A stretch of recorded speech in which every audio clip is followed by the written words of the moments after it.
নমস্কার বন্ধুরা, পলি কিচেনে আপনাদের সকলকে স্বাগত। বন্ধুরা, আজ আমি আপনাদের জন্য তৈরি করে দেখাবো বাঁধাকপির ঘন্ট।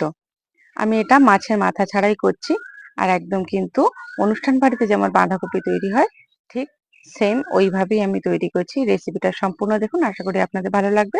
রেসিপিটা ভালো লাগলে অবশ্যই লাইক কমেন্ট শেয়ার করতে ভুলবেন না। আর চ্যানেলে নতুন হয়ে থাকলে অবশ্যই চ্যানেলটাকে সাবস্ক্রাইব করে বেল আইকনটি প্রেস করে নোটিফিকেশনটা অন করে দেবেন। তাহলে চলুন দেখাই এটা আমি কিভাবে তৈরি করছি। মাছের মাথা ছাড়া এই বাঁধাকপির ঘন্টটার জন্য আমরা এখানে নিয়ে নিয়েছি কিছুটা বাঁধাকপি।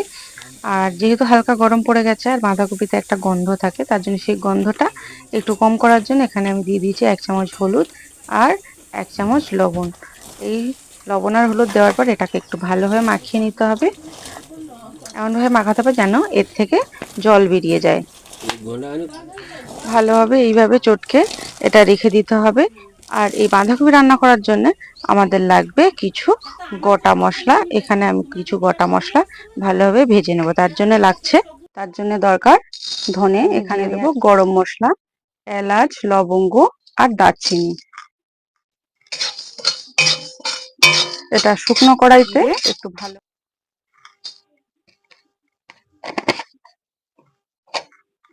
জিরাটা দিয়েও একটু ভালোভাবে ভেজে নেব।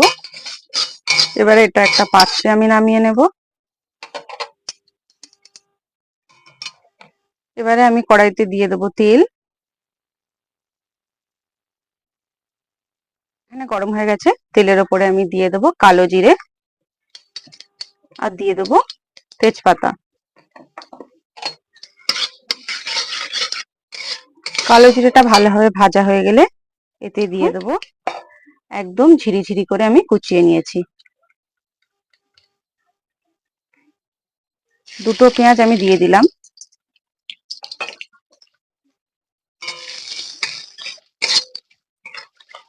এবারে পেঁয়াজটা আমি নিয়েছি দুটো গাজর, আলু গাজর আমি ডুমো ডুমো কেটে ধুয়ে নিয়েছি।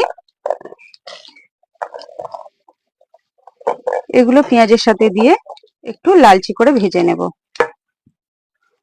এতে কিন্তু পেঁয়াজটাও পুড়বে না আর আলুটাও পুড়ে যাবে না। পেঁয়াজটা কষতে কষতে পেঁয়াজটা সম্পূর্ণ হতে হতে আলুটাও সুন্দরভাবে ভাজা হয়ে যাবে আর গাজরটাও ভাজা হয়ে যাবে। এবারে এখানে একটু আমি দিয়ে দেবো লবণ। আলু আর গাজরটা হওয়ার জন্য লবণটা দিয়ে দেবো।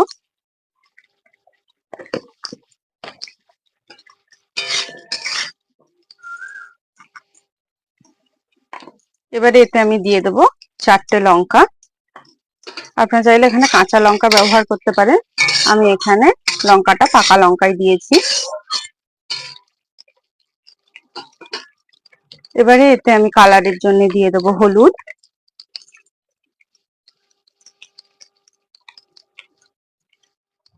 ঝালের জন্য দিয়ে দেবো লঙ্কা গুঁড়ো,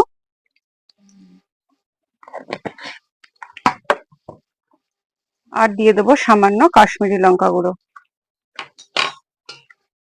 দেওয়ার পরে একটু মিক্স করে নেব। এবারে এই পর্যায়ে আমি দিয়ে দেবো কুচিয়ে রাখা টমেটো। টমেটো গুলো দেখুন আমি কিন্তু একদম বেশি কুচিয়ে নিইনি, এইরকম মোটা থাকবে। দুটো টমেটো আমি এখানে নিয়েছি।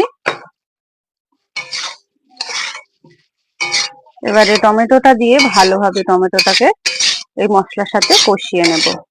আর এখানে দেখুন আলুটাও কিন্তু বেশ ভালো মতো সিদ্ধ হয়ে গেছে। টমেটোটা একটু গলা পর্যন্ত অপেক্ষা করব।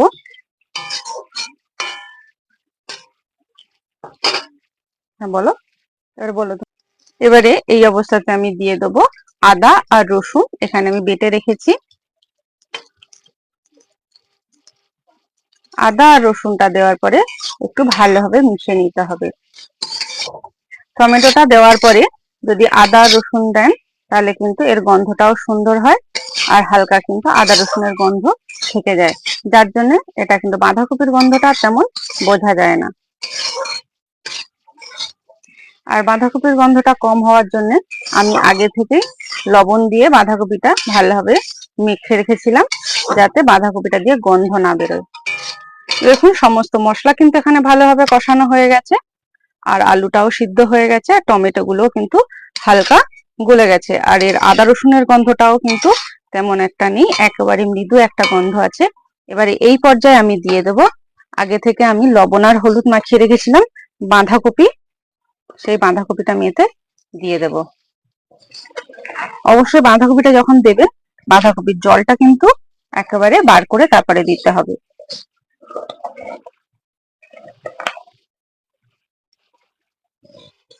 এইভাবে কিন্তু বাঁধাকপি রান্না করলে আপনারা কিন্তু একদম বাঁধাকপির গ্যাসটা একদম পাবেন না। যখন হালকা গরম পড়ে যায় তখন কিন্তু বাঁধাকপি প্রচুর পরিমাণে পাওয়া যায়। শীতের সময় বাঁধাকপি রান্না করলে কিন্তু এরকম লবণ আর হলুদ না মাখিয়ে এমনি সাধারণ যেভাবে রান্না হয় এইভাবে রান্না করলে কিন্তু আর গন্ধটা তেমন লাগে না। যেহেতু হালকা গরম পড়ে গেছে তার জন্য কিন্তু এইভাবে রান্না করবেন, দেখবেন বাঁধাকপি দিয়ে কিন্তু আর কোনো গন্ধ বেরোবে না।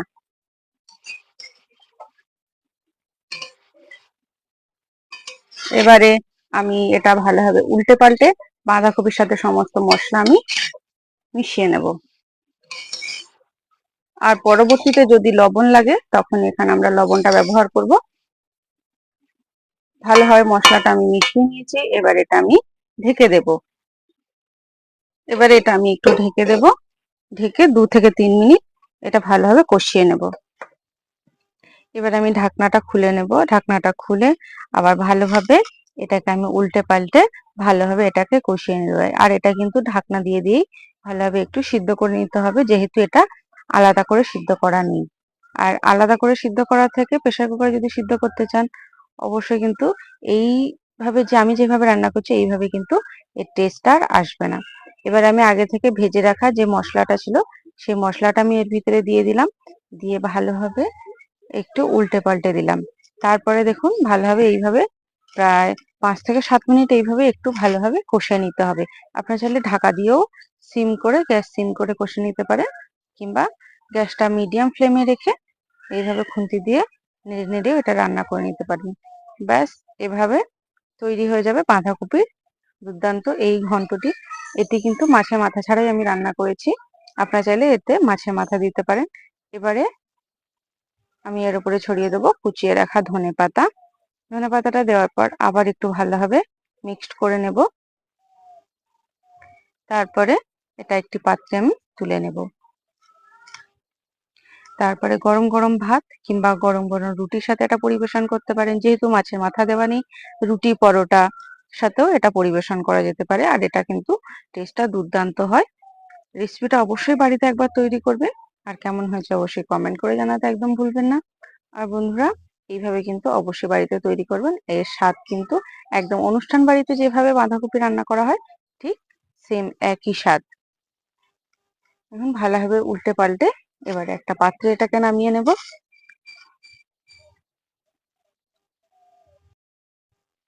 দেখুন এটা কিন্তু আমি কড়াই থেকে একটা পাত্রে নামিয়ে নিয়েছি, আর ঠিক কতটা সুন্দর হয়েছে দেখুন। এটা কিন্তু একদম অনুষ্ঠান বাড়িতে যেভাবে বাঁধাকপি রান্না হয় আমি ঠিক ওইভাবেই এটা রান্না করেছি। আর এটা আমি মাছের মাথা ছাড়া করেছি, আপনারা চাইলে মাছের মাথা দিয়ে করতে পারেন। রেসিপিটা ভালো লাগলে অবশ্যই লাইক কমেন্ট শেয়ার করবেন।